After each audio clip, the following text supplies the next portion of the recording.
आइए कब इसके की शायद गौर माइक पर आए विदेश लाल यादव 1 मिनट 2 मिनट चंद मिनट के लिए सम्मानित मंच।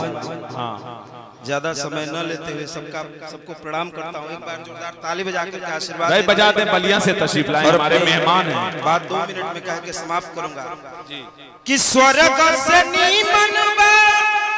अरे कहाँ रहला, क्या बात है। अरे हमारे धरतिया आपको तो पहले आना चाहिए। ऋषि मुनि करे गुणगान हो हमरे, अरे वाह देशवा के नाम हिंदुस्तान।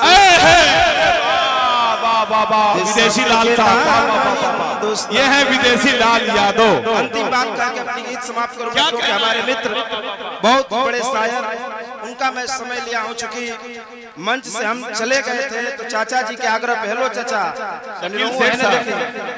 आदरणीय जो इस कार्यक्रम के कन्वीनर साहब हैं, आपके निवेदन पर रुका। चूंकि मोहब्बत इतनी बड़ी चीज होती है कि आपका कहना नहीं मानते तो हो सकता है कि दिन भर हमारे यही बीत कि एकता के डोरिया में देशवा बन्हाई आ इहे बा कसम देश कब ना बटाई।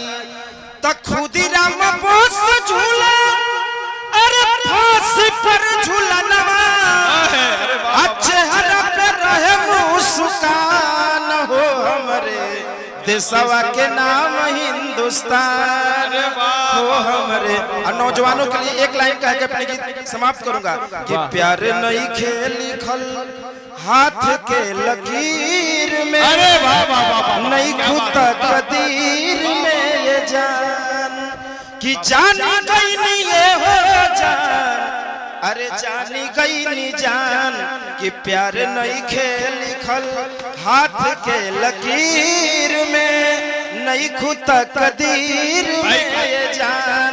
आप नौजवानों के लिए कि दिल टूटला के कवनो, अरे होला ना आवाज हो भाई, इनको मत छड़िए, हमारे दिल की धड़कन है और इनके लिए ही गाता हूं। एक बार तनी जोरदार हाला करके और ध्यान से सुनिए, ध्यान से कि दिल टूटला के कवनो, अरे होला ना आवाज हो, दिल पगला रोई बन बेचारा, आ हो जाइबू दोसर के तू कुछ दिन के बाद बा, दिल पगला रोई बन बेचारा, अब जिए के पड़ी प्रीतिया के पीर में, नहीं खुद तकदीर में ये जान, प्यार नहीं खेल लिखल।